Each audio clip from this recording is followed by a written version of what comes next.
أعوذ بالله من الشيطان الرجيم بسم الله الرحمن الرحيم ومن يرغب عن ملة إبراهيم إلا من سفي نفسه ولقد اصطفيناه في الدنيا وإنه في الآخرة لمن الصالحين إذ قال له ربه أسلم قال أسلمت لرب العالمين صدق اللہ العظیم۔ اللہ تعالیٰ ارشاد فرماتے ہیں کہ جو بھی حضرت ابراہیم علیہ السلام کی ملت سے روگردانی اور بے رغبتی کرے وہ اپنے ذات کو حماقت میں مبتلا کر رہا ہے۔ تحقیق کہ ہم نے انہیں دنیا میں بھی چن لیا، دنیا میں بھی منتخب کر لیا اور وہ آخرت میں نیک لوگوں میں ہو گئے۔ جب ان کے رب نے ان سے کہا کہ تابع داری اختیار کیجیے تو انہوں نے کہا کہ میں نے سارے جہانوں کے رب کے تابع داری اختیار کی۔ یہ آیت کریمہ میں ملت ابراہیمیہ کی اہمیت اور اس کی فضیلت اور اس کا شرف کا اظہار کیا گیا کہ یہی وہ ملت ہے کہ جس ملت کو اپنا کر، جس ملت کو اختیار کر کے ابراہیم علیہ السلام اس مقام عظیم پر پہنچے اور اتنے عالی مرتبہ ہوئے۔ دنیا کی عظیم طاقت، صاحب اقتدار نمرود کی طاقت اور پوری قوم ان کے خلاف کھڑی ہوئی، پہاڑوں جیسے لکڑی کا ڈھیر جمع کر کے آسمان کو چھوتی ہوئی آگ میں ان کو ڈال دیا، لیکن اللہ تعالیٰ نے اس آگ کو ان کے لیے گلے گلزار بنا دیا۔ تو یہ اس ملت ہی کا نتیجہ تھا کہ نمرود جیسا ظالم صاحب اقتدار حاکم اور اس کی پوری قوم ایک بندے کا بال بیکا نہ کر سکی، اور یہ تنہا اس کے مقابلے پر کھڑے رہے، ڈٹے رہے، جمے رہے اور ان کو اپنی جگہ سے ہٹا نہیں سکا۔ یہ ان کی عظیم ملت کی کرشمہ سازی تھی کہ پوری نمرودی طاقت اس عظیم بندے کے سامنے پھیل ہو گئی۔ پھر دوسرے اللہ تعالیٰ نے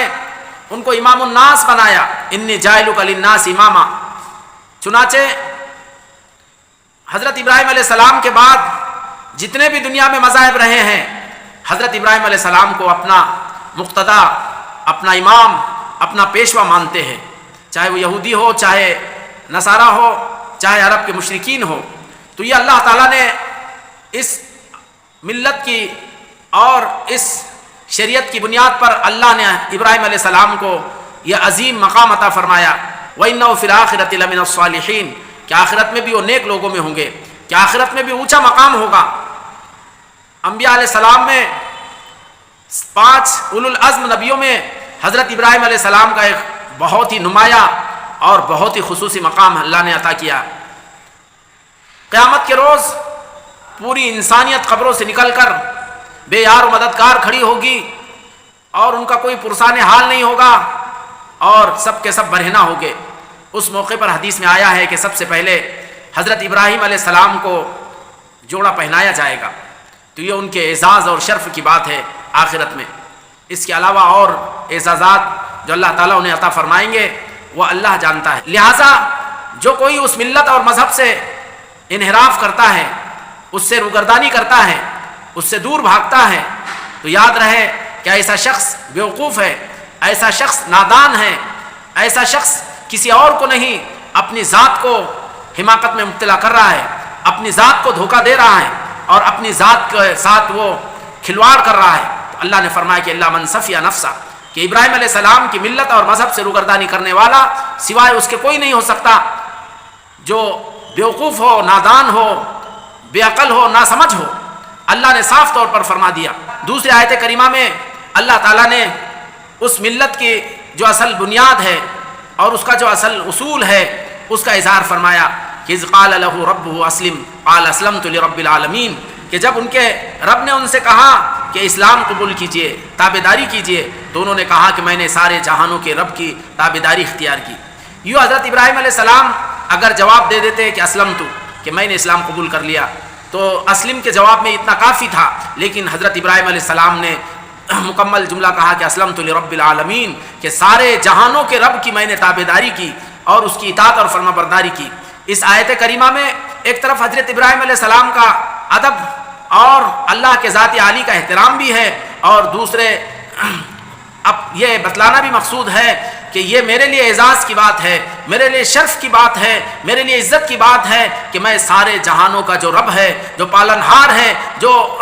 اس دھرتی کا اور اس کائنات کا جو خالق اور مالک ہے، اس کی تابعداری کروں، یہ میرے لیے سب سے زیادہ شرف کی بات ہے۔ تو اللہ حضرت ابراہیم علیہ السلام نے اس کا اس حسن اور خوبی کے ساتھ جواب دیا کہ اسلمت لرب العالمین۔ یہی ایک لفظ ہے جس پر ملت ابراہیمیہ کی بنیاد اور اس کی پوری عمارت کھڑی ہوئی ہے۔ حضرت ابراہیم علیہ السلام نے اپنی پوری زندگی اسی ایک لفظ کی تعمیل اور میں لگا دیا، تو اللہ نے ان کو وہ عظیم مقام عطا فرمایا، وہ اونچا مقام اللہ نے دیا کہ اللہ تعالیٰ نے رہتی انسانیت کے لیے ان کو امام اور پیشوا بنایا۔ جتنے بھی انبیاء علیہ السلام حضرت ابراہیم علیہ السلام کے بعد آئے، وہ سب حضرت ابراہیم علیہ السلام کے خوشچی تھے اور ان کی جو شریعت مطہرہ تھی اس کے تابعدار تھے۔ ملت ابراہیمی کی بنیاد اور ان کی اصل اور پوری حقیقت لفظ اسلام میں مضمر ہے، جس کا معنی ہے حقی اطاعت اور حقی تابعداری۔ اسی کی وجہ سے اللہ تعالیٰ نے حضرت ابراہیم علیہ السلام کو خلیل اللہ کا عظیم مقام عطا فرمایا۔ حضرت ابراہیم علیہ السلام کی شریعت عین فطرت تھی، حضرت ابراہیم علیہ السلام کی شریعت ضمیر کی پکار تھی، حضرت ابراہیم علیہ السلام کی شریعت سلیم فطرت کا تقاضا تھی۔ ابراہیم علیہ السلام کی شریعت میں اللہ وحدہ لا شریک لہ کی عبادت اور فرما برداری کے علاوہ انسانی فطرت جن کا تقاضا کرتی ہے، وہ تمام اصول اور وہ تمام ضابطے اور وہ تمام طریقہ کار حضرت ابراہیم علیہ السلام کی شریعت میں جمع تھے۔ حضرت ابراہیم علیہ السلام کی ذات گرامی ہی وہ ذات ہے جنہوں نے انسانی فطرت کے وہ تمام اعمال کی ابتدا فرمائی جس کا انسانی فطرت تقاضا کرتی ہے۔ چنانچہ حدیث میں اللہ کے نبی پاک صلی اللہ علیہ وسلم نے 10 چیزیں جو فطرت میں کہا، جن میں ختنہ کا کرنا، زیر ناف بال اکھیڑنا، زیر ناف بال ترشوانا، ناخن کاٹنا، مونچھ کو تراشنا، داڑھی کا بڑھانا، کلی کرنا، ناک میں پانی چڑھانا، براجم یعنی جسم کے جہاں جوڑ ہے اور جن مقامات پر میل کچیل جمع ہوتا ہے اس کا دھونا، اسی طرح مہمانوں کی ضیافت وغیرہ وغیرہ، جو بھی عمدہ جو اخلاق ہے اور انسانی فطرت کے جو اعمال ہے، اس کی ابتدا حضرت ابراہیم علیہ السلام نے کی۔ اسلام اور تابعداری یعنی حقی اطاعت اور فرمانبرداری وہ چیز ہے جس پر یہ سارا جہاں قائم ہے، عرش سے فرش تک تمام کے تمام کائنات اسی اطاعت اور فرمانبرداری پر، اللہ کی اطاعت اور فرمانبرداری پر قائم ہے۔ اور انبیاء علیہ السلام کی بعثت کا مقصد بھی یہی اطاعت اور فرمانبرداری ہے کہ تمام انبیاء علیہ السلام کی بعثت کا مقصد اللہ کی اطاعت اور فرمانبرداری اور اس کے حکموں کی تابعداری۔ ایسے آسمانی کتابوں کے نزول کا مقصد بھی اسی اسلام اور فرمانبرداری کی دعوت دینا ہے۔ اللہ تعالیٰ نے فرمایا کہ ان الدین عند اللہ الاسلام، کہ اللہ کے پاس جو اصل دین ہے وہ ہے تابعداری، وہ ہے فرمانبرداری۔ تو انبیاء علیہ السلام کے بعثت کا مقصد بھی اور تمام آسمانی کتابوں کے نزول کا مقصد بھی یہی اسلام اور تابعداری اور فرمانبرداری ہے، اور یہی بنیاد ہے اس امت کے امت مسلمہ ہونے کا کہ وہ سماکم المسلمین من قبل، کہ نام تمہارا مسلمان رکھا۔ تو مسلمان کا معنی بھی یہی ہے کہ اس کے اندر اطاعت ہو، فرمانبرداری ہو، اس کے اندر تابعداری ہو۔ تو یہ ایک عظیم مقصد ہے جو اللہ تعالیٰ نے حضرت ابراہیم علیہ السلام کے واسطے سے انسانیت کو عطا فرمایا ہے، اطاعت اور فرمانبرداری اور تابعداری۔ قرآن پاک میں اللہ تعالیٰ نے دیگر انبیاء علیہ السلام کے اجمالی طور پر ان کی اطاعت اور فرمانبرداری کا حکم دیا۔ قرآن پاک میں فرمایا کہ فاصبر کما صبر اولو العزم، کہ اہل عزم انبیاء نے جیسے صبر کیا آپ بھی ویسے صبر کیجئے۔ اور ایسے ہی اللہ تعالیٰ نے دیگر انبیاء کے سیرت کو اجمالی طور پر اختیار کرنے کا حکم دیا۔ فبہداہ مقتدی، کہ ان کے سیرت اور ان کے طریقے کو آپ اپنائیے۔ یہ اللہ تعالیٰ نے دیگر انبیاء علیہ السلام کے سلسلے میں آپ کو یہ حکم دیا، لیکن کسی نبی کا آپ نے نام لے کر یہ نہیں کہا کہ آپ فلاں نبی کی پیروی کیجیے، بجز ابراہیم علیہ السلام کے، کہ قرآن پاک میں بار بار آپ کو حکم ہوا فاتبع ملت ابراہیم حنیفا، کہ حضرت ابراہیم علیہ السلام کی شریعت میں یہ تابعداری اور یہ فرما برداری اور ان کے ملت میں یہ وہ عظیم پہلو ہے کہ جس کی وجہ سے سید الانبیاء سید الخلائق آقا مدنی نبی پاک علیہ الصلوۃ والسلام کو جا بجا قرآن پاک میں یہ حکم دیا گیا کہ فاتبع ملت ابراہیم حنیفا۔ تو اس طرح اللہ تعالیٰ نے حضرت ابراہیم علیہ السلام کی ملت کی تابعداری اور اطاعت شاری اور ان کے فرما برداری کا حکم دیا ہے قرآن پاک میں۔ اسلام بھی یہی ہے کہ انسان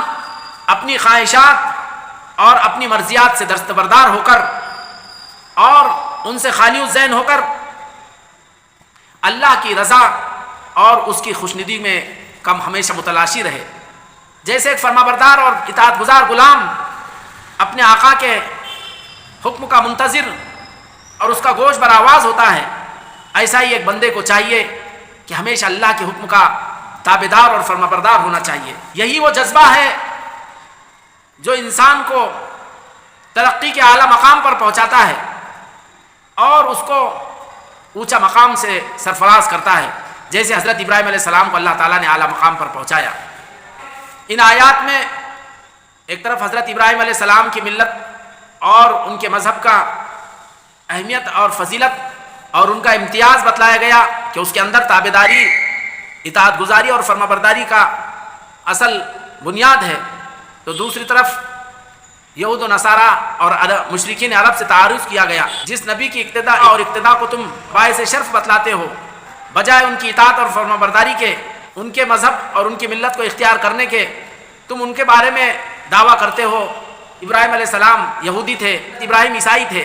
قرآن نے اس کی تردید فرمائی کہ ما کان ابراہیم یہودیا ولا نصرانیا ولکن کان حنیفا مسلما، کہ ابراہیم علیہ السلام نہ یہودی تھے اور نہ عیسائی۔ کیا آج امت مسلمہ کا معاملہ بھی یہود و نصارہ اور مشرکین عرب کی طرح ہو گیا ہے کہ بجائے اپنے آپ کو دین کا اور مذہب کا تابعدار اور اس کا فرما بردار بنانے کے، مذہب کو اپنے مرضیات اور اپنے خواہشات کے مطابق ڈھالنے کی کوشش کی جا رہی ہے۔ آج جائزہ لے مسلمان جماعتوں کا اور مسلمانوں میں جو مختلف فرقے ہیں ان کا، کہ ہر فرقے والے نے اپنے کچھ بنیادی اصول بنا رکھے ہیں، کچھ الگ الگ ضابطے قرار دیے ہیں، اور پھر وہ چاہتے ہیں کہ اسلام کو اور دین کو ان کے قالب میں اور ان کے سانچے میں ڈھالے۔ نعوذ باللہ قرآن پاک کو بھی ان کے اس شنی اور غیر صحیح عقائد کے مطابق بنانے کی کوشش کرتے ہیں، اور احادیث میں بھی تحریف و تبدیل کرنے کی کوشش کرتے ہیں۔ امت مسلمہ الگ الگ فرقوں اور جماعتوں میں بٹ گئی ہے، اور پھر ہر جماعت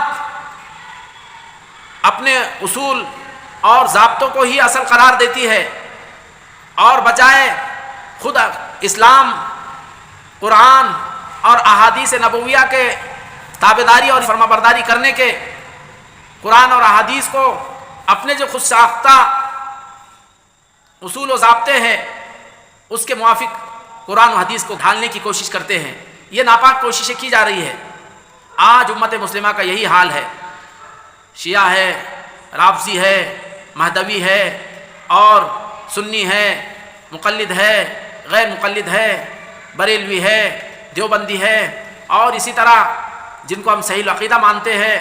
وہ جماعتیں بھی دیکھیے